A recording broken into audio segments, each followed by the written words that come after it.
64면에 있습니다. 마가복음 7장 1절에서 23절입니다. 바리새인들과 또 서기관 중 몇이 예루살렘에서 와서 예수께 모여들었다가 그의 제자 중 몇 사람이 부정한 손, 곧 씻지 아니한 손으로 떡 먹는 것을 보았더라. 바리새인들과 모든 유대인들은 장로들의 전통을 지켜 손을 잘 씻지 않고서는 음식을 먹지 아니하며 또 시장에서 돌아와서도 물을 뿌리지 않고서는 먹지 아니하며 그 외에도 여러 가지를 지켜오는 것이 있으니 잔과 주발과 놋그릇을 씻음이러라. 이에 바리새인들과 서기관들이 예수께 묻되 어찌하여 당신의 제자들은 장로들의 전통을 준행하지 아니하고 부정한 손으로 떡을 먹나이까? 이르시되 이사야가 너희 외식하는 자에 대하여 잘 예언하였도다. 기록하였으되 이 백성이 입술로는 나를 공경하되 마음은 내게서 멀도다. 사람의 계명으로 교훈을 삼아 가르치니 나를 헛되이 경배하는도다 하였느니라. 너희가 하나님의 계명은 버리고 사람의 전통은 지키느니라. 또 이르시되 너희가 너희 전통을 지키려고 하나님의 계명을 잘 저버리는도다. 모세는 내 부모를 공경하라 하고 또 아버지나 어머니를 모욕하는 자는 죽임을 당하리라 하였거늘 너희는 이르되 사람이 아버지에게나 어머니에게나 말하기를 내가 드려 유익하게 할 것이 고르반 곧 하나님께 드림이 되었다고 하기만 하면 그만이라 하고 자기 아버지나 어머니에게 다시 아무것도 하여 드리기를 허락하지 아니하여 너희가 전한 전통으로 하나님의 말씀을 폐하며 또 이 같은 일을 많이 행하느니라 하시고 무리를 다시 불러 이르시되 너희는 다 내 말을 듣고 깨달으라. 무엇이든지 밖에서 사람에게로 들어가는 것은 능히 사람을 더럽게 하지 못하되 사람 안에서 나오는 것이 사람을 더럽게 하는 것이니라 하시고 무리를 떠나 집으로 들어가시니 제자들이 그 비유를 묻자온대 예수께서 이르시되 너희도 이렇게 깨달음이 없느냐? 무엇이든지 밖에서 들어가는 것이 능히 사람을 더럽게 하지 못함을 알지 못하느냐? 이는 마음으로 들어가지 아니하고 배로 들어가 뒤로 나감이라. 이러므로 모든 음식물을 깨끗하다 하시니라. 또 이르시되 사람에게서 나오는 그것이 사람을 더럽게 하느니라. 속에서 곧 사람의 마음에서 나오는 것은 악한 생각 곧 음란과 도둑질과 살인과 간음과 탐욕과 악독과 속임과 음탕과 질투와 비방과 교만과 우매함이니 이 모든 악한 것이 다 속에서 나와서 사람을 더럽게 하느니라. 오늘 본문에 나온 사건으로 예수님의 갈릴리 사역은 마무리됩니다. 그동안 예수님께서는 갈릴리 지역을 다니시며 병든 사람들을 고치시고 귀신을 내어쫓고 또 굶주린 자들을 먹이시고 또 성난 자연을 제압하시는 일들을 보여주셨습니다. 이런 일들을 통해 예수님께서 여느 선생들과 같지 않고 그리고 그렇게 권위 있는 가르침에 담긴 힘에 사람들은 감동하여 사람들이 예수님을 따라다니고 있었습니다. 한편 예수님의 행동은 사람들을 혼란스럽게도 만드는 것이었습니다. 중풍병자를 고치시면서 예수님께서는 하나님께서만 하실 수 있는 죄 용서를 스스로 선언하시기도 하여 서기관들을 당황하게 하셨습니다. 또 일하면 안 된다고 모두들 알고 있는 안식일에 부재병자를 낫게 하셔서 적대감을 불러일으키기도 하셨습니다. 그 일로 예수를 지켜보던 바리새인들은 예수를 죽이기로 모의하기에 이르렀죠. 예수의 행동과 가르침은 이들로서는 용납할 수 없는 것이었기 때문입니다. 본문에 보면 예수님께서 아직 갈릴리에서 사역하실 때에 멀리 예루살렘에서 서기관들이 파견되어 왔다고 되어 있습니다. 이들은 100km도 넘는 거리를 마다하지 않고 굳이 예수를 지켜보겠다고 와 있었습니다. 이들이 찾고 있던 것은 예수를 제거할 결정적인 증거였습니다. 예수를 죽이려고 이미 결정하고 있던 바리새인들과 합세하여 예수의 행동을 눈여겨보고 있습니다. 지금 그들은 예수에게 죽음을 선고할 수 있는 움직일 수 없는 증거, 그것을 찾고 있었습니다. 드디어 예수를 거리낌 없이 죽일 수 있는 명분을 이들은 찾아내게 됩니다. 바로 예수의 제자들이 씻지 않은 손으로 음식을 먹는 장면을 포착했던 것입니다. 반드시 손을 씻고서야 음식을 먹는 것은 위생적인 이유 때문이 아니었죠. 씻는 일은 종교적인 정체성과 관련된 문제였습니다. 이들은 하나님의 백성답게 성별되기 위해서는 때마다 더러움을 씻어내야 한다고 생각했습니다. 일상적인 생활을 할 때에도 자꾸 자신들이 더럽혀진다고 여겼던 것입니다. 더욱이 이방인들이 활보하고 있는 시장 같은 곳을 다녀오면 반드시 씻어야 했죠. 그래야 하나님의 백성다운 정결함을 상실하지 않게 된다고 그들은 생각했던 것입니다. 이처럼 언제 하나님의 백성들이 더러워지는지, 그리고 어떻게 해야 그런 더러움으로부터 다시 깨끗해질 수 있는가 하는 방법들은 사실 이스라엘 장로들의 전통으로부터 비롯된 것입니다. 하나님의 뜻대로 살지 않는 세상과 사람들 때문에 더럽혀지는 것은 손과 발 또는 물건을 물로 씻어서 깨끗해진다고 장로들이 가르쳤던 것이죠. 그러나 이러한 규례가 모세의 율법에 명하여진 적은 없습니다. 다만 제사장들의 경우에 회막을 출입할 때나 또 제단에서 제사를 드릴 때 손과 발을 씻어야 한다는 규례는 있었죠. 이 규례로부터 이스라엘의 장로들은 제사장뿐 아니라 하나님의 백성인 이스라엘 사람들이라면 누구나 지켜야 할 규칙을 만들어냈던 것입니다. 이것이 바로 장로들의 전통인 것입니다. 그리고 이 일은 아주 중요하게 여겨졌습니다. 이스라엘 사람들에게 하나님께 속한 사람다운 구별된 모습, 깨끗함을 유지하는 것은 아주 중요한 일이었습니다. 그들은 일찍이 이방인들의 삶을 쫓다가 나라가 멸망해 버리는 일을 겪은 바 있습니다. 그러니 만약 이방인들과 뒤섞여 다시 또 더러운 상태로 스스로를 방치하고 만다면 더 이상 하나님의 백성이라는 정체성은 유지될 수 없을 것입니다. 그러니 예수님의 제자들이 보인 이러한 무신경함은 스스로를 더러움에 방치시켜버리는 위험한 일이라고 판단되었던 것입니다. 예수님께서 아무리 권위 있는 가르침을 펼치시며 놀라운 일을 많이 행한다고 하여도 이처럼 자신의 제자들조차 더러움에 빠지지 않도록 살피지 않는다면 대체 그에게 무슨 선한 것을 바랄 수 있겠는가 하고 판단하고 있는 것입니다. 그렇게 하여 이 사람들이 예수님께 던진 질문이 5절에 나와 있습니다. 이들은 묻습니다. 어찌하여 당신의 제자들은 장로들의 전통을 준행하지 아니하고 부정한 손으로 떡을 먹나이까? 당신이 누구인지 우리는 이 질문을 통해 확인할 수 있겠다 하고 이 질문을 내놓고 있는 것입니다. 예수님께서 대답을 어떻게 하시느냐에 따라 바리새인과 서기관들은 예수를 죽이고도 전혀 비난받지 않을 증빙을 마련하게 될 것입니다. 예루살렘의 지도자 누구도 예수님을 제거하는 일에 대해 이 증빙을 보이기만 한다면 아무도 이 의의를 제기하지 않을 것이라고 이들은 판단하고 있습니다. 이 물음에는 먼저 예수님의 제자들이 장로들의 전통을 따르지 않는다는 점이 지적되고 있습니다. 그러나 이 질문 못지않게 중요한 강조점이 여기 하나 더 들어있죠. 그것은 부정한 손을 그대로 두고서도 어떻게 하나님의 백성이라고 불릴 수 있겠는가 하는 문제였습니다. 이 문제에 대해서 예수님께서는 나중에 이 문제를 던진 질문자들이 아니라 당신을 따르고 있던 무리들에게 설명을 하시죠.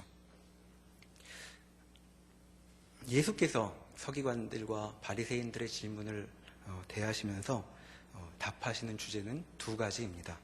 첫째는 장로들의 전통과 관련된 문제였고 둘째는 정결의 문제였죠.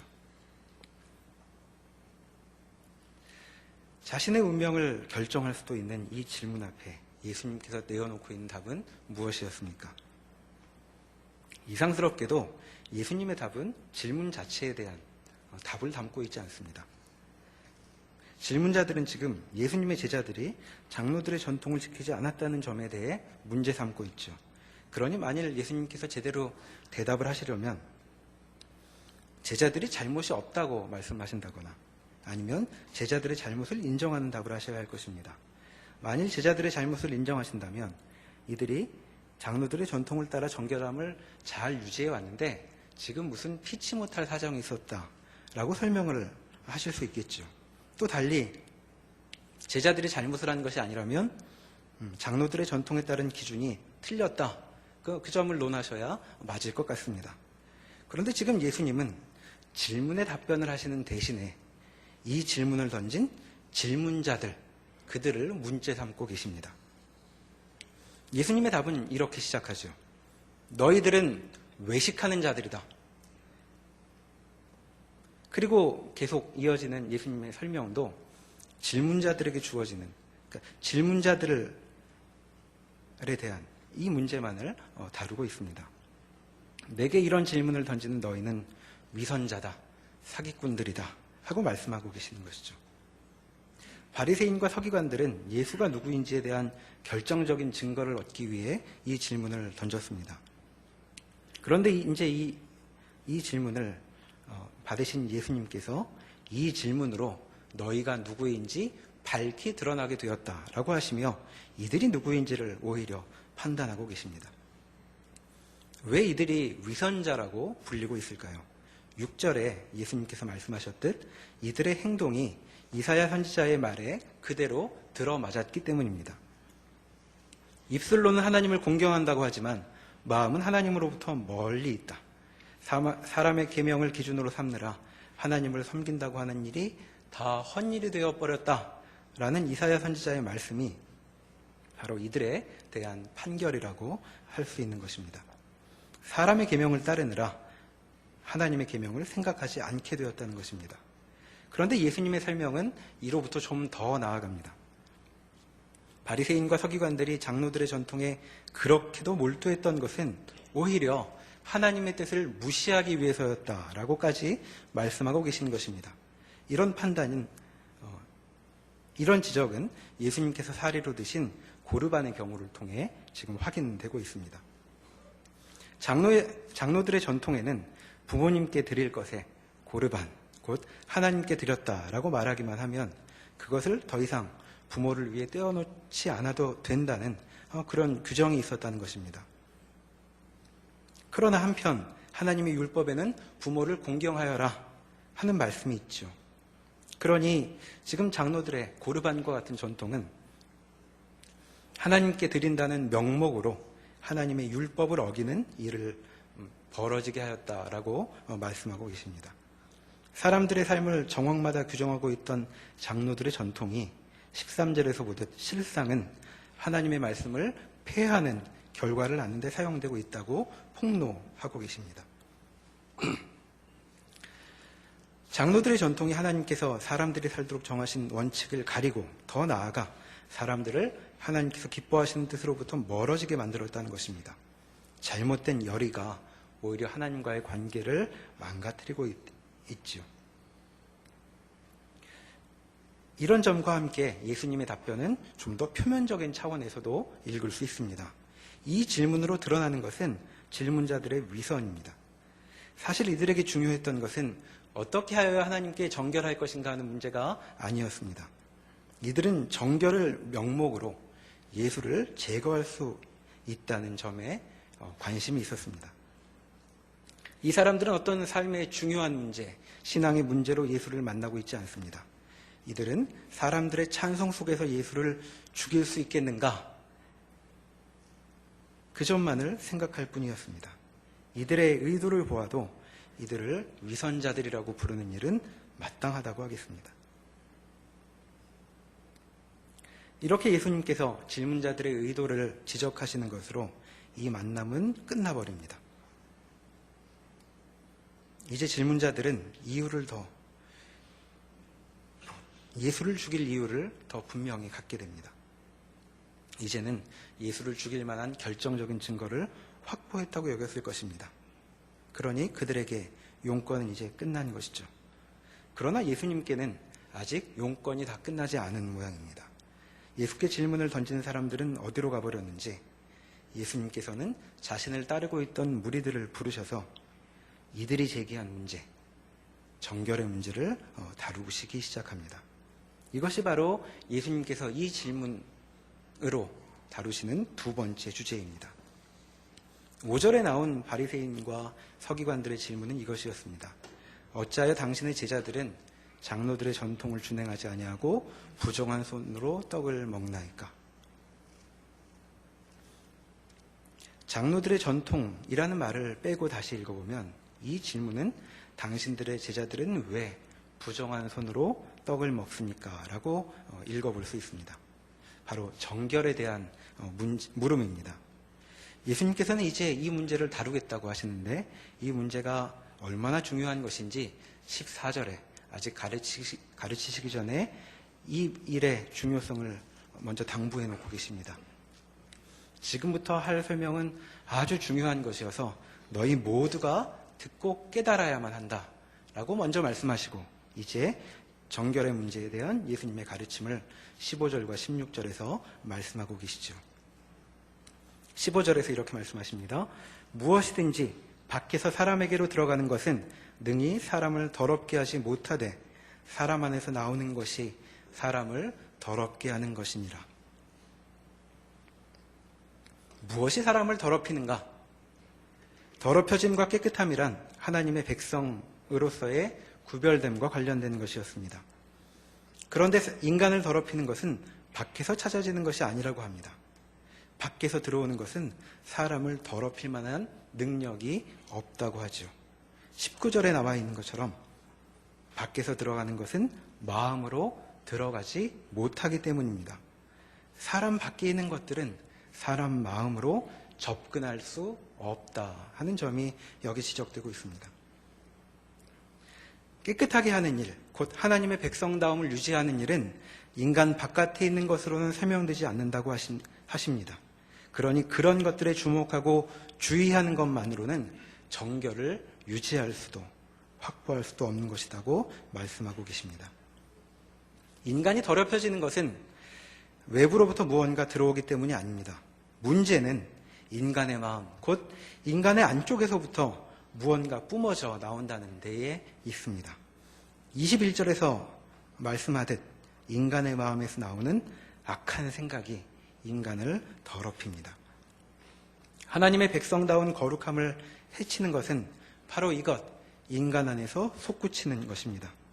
그러니 손과 발 또는 그릇과 물건을 씻는 것 정도로는 인간을 정결하게 할 수 없지요. 장로들의 전통에 구애받지 않으셨던 것은 이런 노력으로는 인간을 거룩하게 할 수 없었기 때문입니다. 오히려 중요하지 않은 것들에 집중하게 하여 인간을 거룩하게 하려는 하나님의 뜻을 왜곡하고 있었습니다. 그런 식으로는 거룩하게 될 수 없고 그런 장치들을 통해 거룩하게 되었다고 생각한다면 오히려 하나님의 뜻과는 더 멀어지게 된다 하는 점을 예수께서 말씀하셨던 것입니다. 정결의 문제에 대한 예수님의 진단은 바로 이와 같았습니다. 자, 그렇다면 인간은 어떻게 하여야 하나님 앞에 정결할 수 있을까요? 문제가 인간 안에 있으니 말입니다. 이 질문에 답하기 위해 우리는 예수님의 사역을 다시 되짚어 봐야 합니다. 앞서 말씀드렸듯 이 에피소드로 예수님의 갈릴리 사역은 마무리됩니다. 예수님께서는 갈릴리로 돌아다니시며 여러 이적들을 베푸셨지만 그분이 갈릴리에서 하신 일을 한마디로 요약하자면 그것은 가르치는 일, 곧 선포하는 일이었습니다. 그럼 예수님의 선포와 그 가르침은 무엇을 목표로 하고 있었던 것일까요? 예수님께서 처음 사역을 시작하시며 하신 말씀이 1장 15절에 나와 있습니다. 우리가 잘 알고 있는 말씀입니다.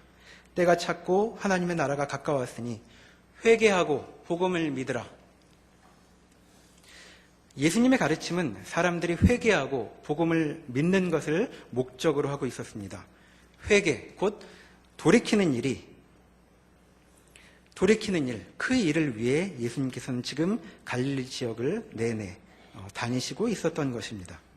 그런데 여기 지금 이 사역을 마무리하시며 예수님께서 가르치신 바는 이와는 방향이 달라 보이는 의외의 것으로 보입니다. 인간에게는 마음에 문제가 있습니다. 그 마음에서 악한 생각이 자꾸 솟구쳐 올라오지요. 이런 존재가 회개할 수 있을까요? 마음에서 악한 생각이 뿜어져 나오는데 그가 하나님 나라의 복음을 받아들일 수 있을까요? 여기 갈릴리 사역을 마무리하며 예수님 스스로 확인시켜 주시는 것이 있습니다. 그것은 인간은 회개를 하여야 하는데 회개를 요구하는 그분의 외침은 그저 인간 스스로 할 수 있는, 응답될 수 있는 그런 것이 아니었다는 것입니다. 먼저 인간 내부의 문제가 해결되어야 그 회개하라는 예수님의 말씀과 요구가 응하여질 수 있었던 것입니다. 예수님께서 결국 모든 사역의 종착지로 삼으셨던 십자가의 죽음은 바로 그런 이유 때문에 필요했던 것이지요. 인간이 하나님의 말씀에 응답하여 그분께 돌아오려면 인간은 아예 새로워져야 했던 것입니다. 예수님의 죽음이 가져온 열매가 바로 그것이었습니다. 또 일찍이 세례 요한도 자신의 사역은 물로 세례를 주는 일이지만 자기 다음에 오시는 분은 성령으로 세례를 줄 것이다 하고 얘기한 바가 있습니다. 그는 예수님의 사역을 성령으로 세례 주시는 것이라고 요약했던 것이죠. 여기서 그가 얘기한 성령 세례란 어떤 달란트나 은사를 확인시켜주는 그런 일이 아니라 악한 생각이 솟아나오는 인간의 마음에 하나님께서 그 마음을 새롭게 하시는 일을 벌이셨다 하는 것을 가리키는 말입니다. 회개하라 하는 하나님의 초대에 응하려면 인간 내부에 변화가 생겨나야 한다는 것이 지적되었던 것입니다. 예수님께서 인간의 마음이 관련되어 있는 문제, 곧 죄라는 문제를 밝히셔서 그분의 일이 그저 가르치는 것만이 아니라는 점을 보여주고 계십니다. 이렇게 구원이 필요한 인간의 문제가 무엇인지 드러내 보이시며 예수님의 갈릴리 사역은 마무리되고 있습니다. 그리고 그처럼 악한 생각이 솟아나오는 갈릴리 사람들 마음속의 적대감 때문에 예수님은 이제 그분의 활동 무대를 갈릴리 바깥으로 옮기셔야 할 형편이기도 했습니다. 자, 이와 같은 예수님의 사역으로부터 우리의 형편을 돌아보는 일로 우리의 눈을 돌려보기로 합시다. 지금 이 사건을 보고 있는 우리는 누구일까요? 예수님의 가르침을 받던 그 당시 사람들과는 달리 우리는 예수님의 죽으심으로 구속된 자들입니다. 세례 요한의 말대로 성령으로 세례를 받아 구원된 자들이 바로 우리들입니다. 그렇게 우리의 내부, 우리 마음에는 하나님의 역사로 우리가 하나님의 백성답게 성별될 수 있는 가능성이 열렸습니다. 우리는 바리새인과 서기관들이 그렇게도 노력했던 그렇게 해서 그렇게 노력해 이루려고 했던 정결함이 실현되는 사람들이라고 성경이 가르쳐주고 있습니다. 우리의 마음이 예수께서 일하셨던 바로 그 장소였던 것이죠. 자, 그런 우리에게 예수님께서 예수께 왔던 바리새인들과 서기관들이 던진 질문은 우리에게 어떤 의미로 다가올 수 있을까요? 5절의 질문을 우리에게 다시 한번 해볼 수 있습니다. 당신은, 예수의 제자인 당신은 어찌하여 부정한 손으로 떡을 먹습니까? 우리는 무엇이라고 답할 수 있겠습니까? 우리는 그런 식으로 정결하게 될 수 있는 존재가 아닙니다 하고 답해야 할 것입니다. 우리는 손을 씻는다고 하여 우리 외부의 몇 가지 행실에 주목한다고 하여 깨끗하여질 수 있는 그런 사람들이 아니었습니다. 그렇게 답하여야 옳다는 것을 우리가 알면서도 한편으로는 우리는 또 그들처럼 바리새인과 서기관들처럼 그렇게 질문하며 살 때가 또 있지는 않을까요? 우리가 교회 공동체에서 서로를 둘러보며 던지는 질문이 무엇입니까? 어찌 교인이라면서 저렇게 행동할 수 있는가? 그런 식으로 행동하면서도 저렇게 살면서도 어찌 하나님의 백성답게 정결할 수 있단 말인가? 우리가 이렇게 물을 때가 있습니다. 물론 이런 질문은 필요한 것입니다. 그러나 이 질문은 먼저 우리에게 필요한 일이죠. 우리가 이런 모습으로 떡을 먹어도 되는 것인가? 우리가 이렇게 행하면서도 하나님의 백성이라고 불릴 수 있을 것인가 하는 질문은 우리에게 필요한 일입니다. 우리의 행실이 하나님의 백성다운가는 늘 살펴야 하는 것이 맞을 것입니다. 그러나 이 질문이 우리 바깥에 있는, 우리 옆에 있는 교우들을 향할 때 우리를 기다리고 있는 답은 무엇일까요? 예수님께서 그에게 물었던 질문자들에게 말씀하셨듯 너희는 위선자들이다 라는 답을 듣게 되진 않을까요? 아니, 교인이라면서 어떻게 그럴 수 있는가 하고 묻는 우리에게 주님께서는 너희는 왜 그 질문을 지금 하고 있는 것이냐? 너는 신앙의 문제라는 명목으로 하나님의 뜻을 무시하고 있는 것이냐 하고 말씀하시면서 말이죠. 종종 교우들을 향해 비판 또는 질문을 하며 우리는 무엇을 하고 있는 것입니까? 하나님의 계명에 따라 살기 위해 그 질문을 하고 있습니까? 아니면 우리 자신을 위해, 우리 자신의 목적을 위해 그 질문을 하고 있는 것일까요? 하나님께서 백성들에게 주신 계명은 무엇이었습니까? 우리가 잘 알고 있는 계명, 마가복음에도 나옵니다. 한 서기관이 예수님께 모든 계명 중에 첫째가 되는 것이 무엇이냐고 물었습니다. 이에 예수님께서는 주 너희 하나님을 사랑하는 것, 내 이웃을 내 자신과 같이 사랑하라 하신 것, 이 두 가지로 모든 율법의 핵심을 요약하셨습니다. 사실 이것은 예수님께서 그전까지 없었던, 사람들이 몰랐던 것을 새로 말씀하신 것도 아닙니다. 이미 구약에서 이웃사랑의 계명은 레위기에서도 주어진 바 있습니다. 원수를 갚지 말며 동포를 원망하지 말며 내 이웃 사랑하기를 내 자신과 같이 사랑하라. 그러니 주위를 둘러보며 질문을 던지고 있는 우리에게 예수님께서는 너는 지금 이웃을 사랑하여 그 물음을 하고 있는 것이냐 하고 물으실 것입니다. 이 계명을 잃어버리고 그저 우리의 관심이 이웃의 더러운 손만을 바라보는 장로들의 전통과 같은 것이라면 그것은 결국 하나님의 뜻을 저버리는 데 사용되고 말 것입니다. 바리새인과 서기관들이 부모를 공경하라는 하나님의 계명마저도 자신들의 편의를 위해 무시해버렸음을 앞서 보았습니다.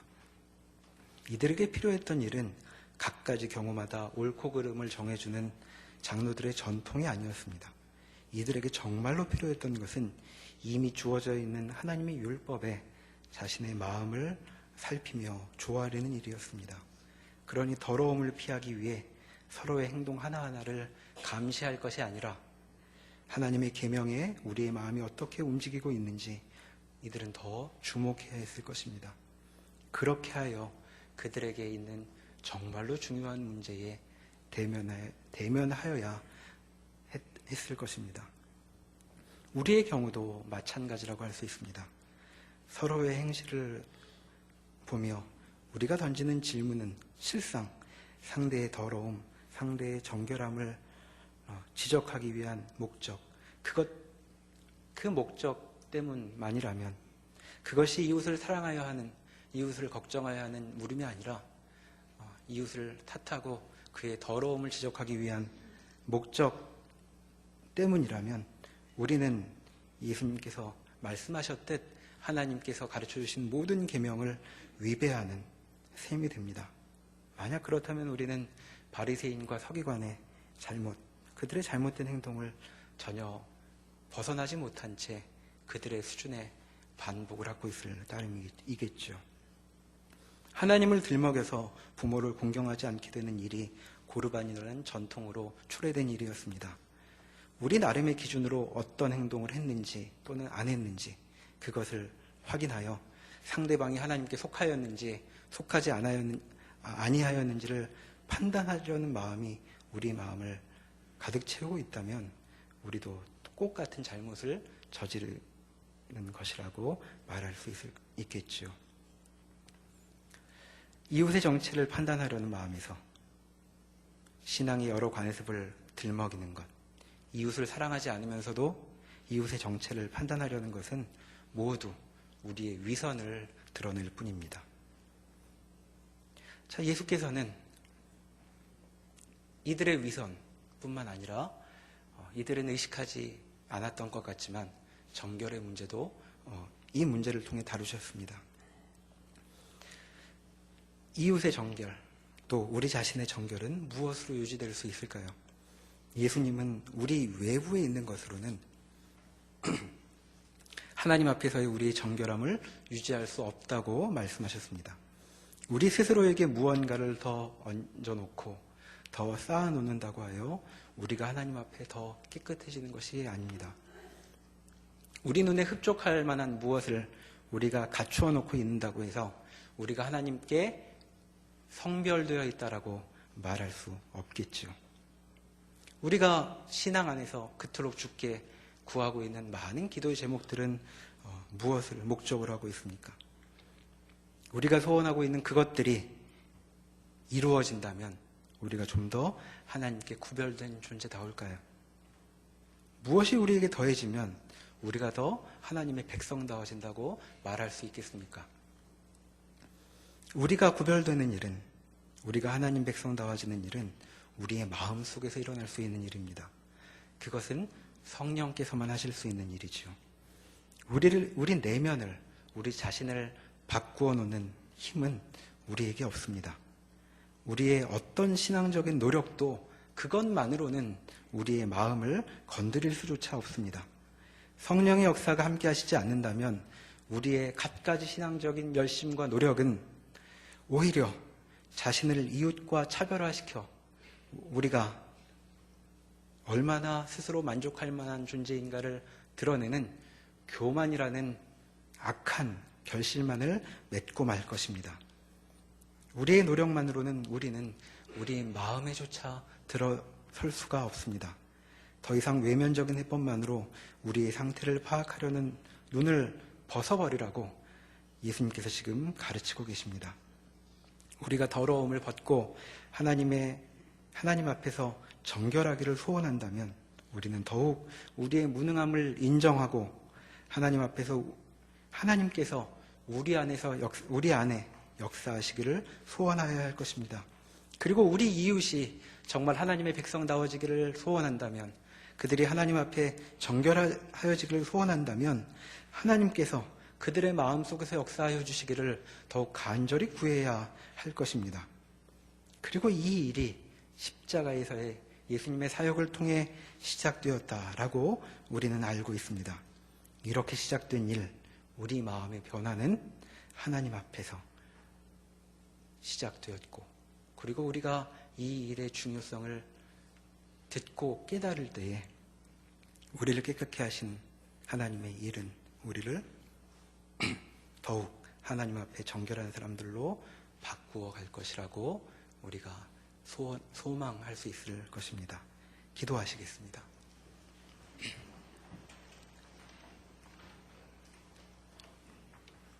하나님, 예수님께서 인간이 어떠한 문제에 처해 있는지 가르쳐 주셨습니다. 인간이 하나님 앞에 서기 위해선 몇 가지 행실을 제어하는 것으로 되는 일이 아니었습니다. 문제는 인간 마음 안에 있었습니다. 그러니 누가 그 문제를 해결할 수 있었겠습니까? 그러나 예수님께서 그러한 인간의 형편을 아시고 죽음으로 우리에게 새로운 길을 열어놓으셨습니다. 우린 하나님의 은혜로 예수님의 구속의 능력으로 마음이 새로워지는 일을 경험한 사람들입니다.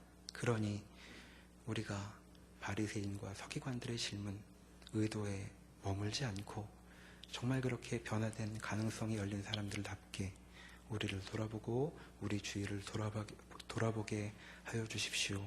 우리의 행실이 정말 하나님을 사랑하고 이웃을 사랑하기 위한 그 목적 때문에 일어나는 그러한 열심이 되게 하여 주시옵소서.